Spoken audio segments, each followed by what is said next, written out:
प्राचीन काल की बात है। हस्तिनापुर नगरी में राजा नरेश नामक एक पराक्रमी और न्यायप्रिय राजा राज्य करते थे। उनके न्याय के कारण प्रजा उन पर अत्यधिक प्रेम करती थी। लेकिन उनके जीवन में एक कमी थी। उनकी पत्नी रानी सुधा उन्हें संतान सुख नहीं दे सकी। राजा और रानी ने हर प्रकार का प्रयास किया, लेकिन कोई उपाय सफल नहीं हुआ। इस चिंता ने उन्हें मानसिक रूप से परेशान कर दिया था।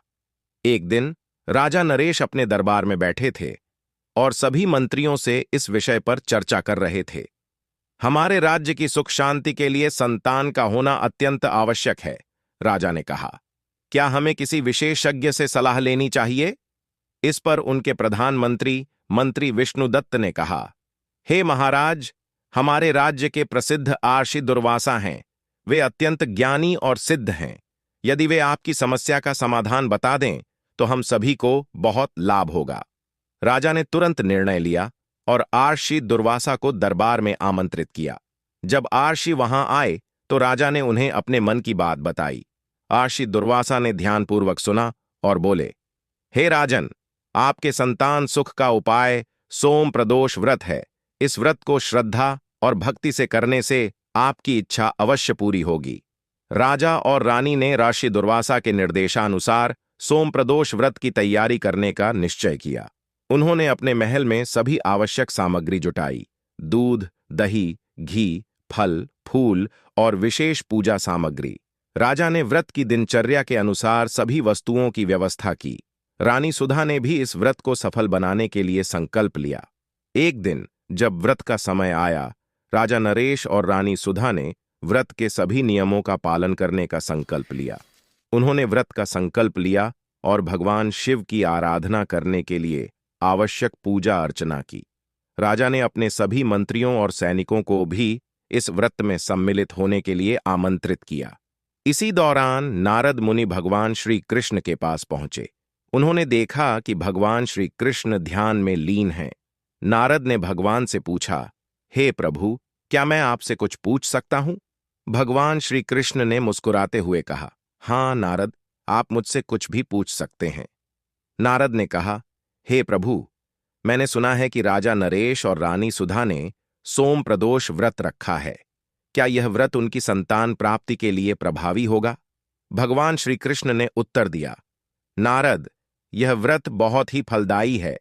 अगर वे इसे श्रद्धा और विश्वास से करेंगे तो उनके जीवन में सुख और समृद्धि का आगमन होगा। लेकिन इसमें एक गहरा रहस्य छिपा है, जिसे केवल भोलेनाथ जानते हैं। नारद मुनि ने भगवान श्री कृष्ण के साथ कैलाश पर्वत की यात्रा करने का निश्चय किया।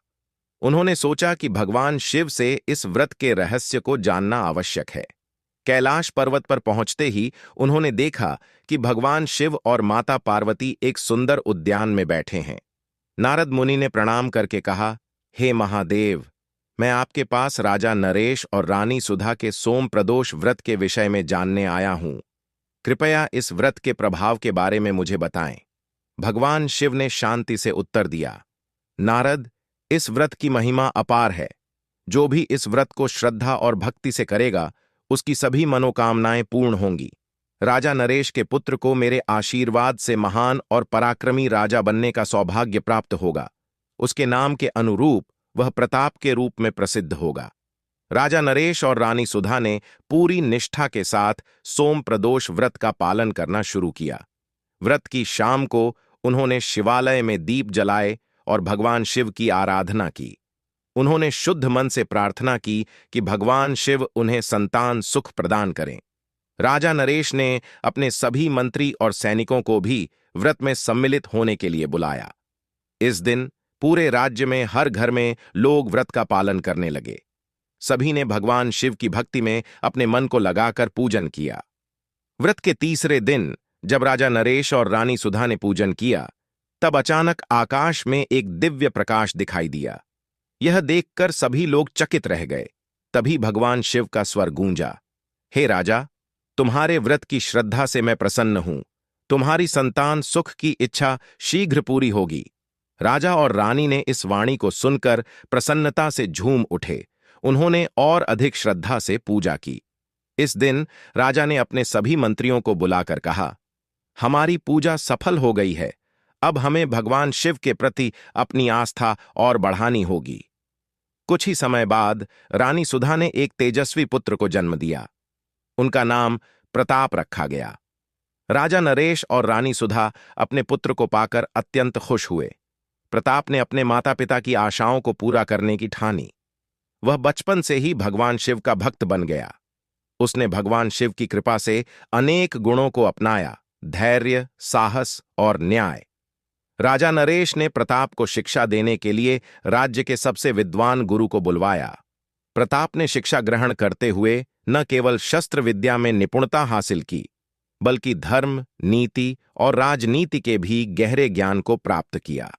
वह सभी गुणों का समावेश करते हुए एक पराक्रमी और न्यायप्रिय राजा बनने के लिए तैयार हुआ।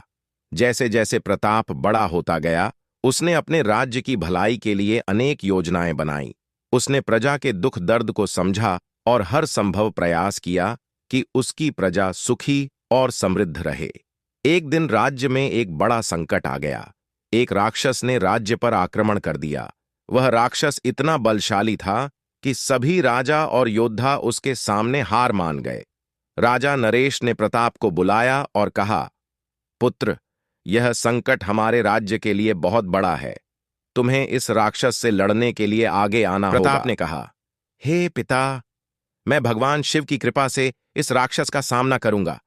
आप मुझे आशीर्वाद दें। प्रताप ने भगवान शिव की आराधना की और पूरी निष्ठा से उन्हें याद किया। उसने शिवालय में जाकर बर्फ के शिवलिंग पर जल चढ़ाया और ध्यान में लीन हो गया। उसने प्रार्थना की, हे भोलेनाथ, मुझे शक्ति दो कि मैं इस राक्षस का सामना कर सकूं।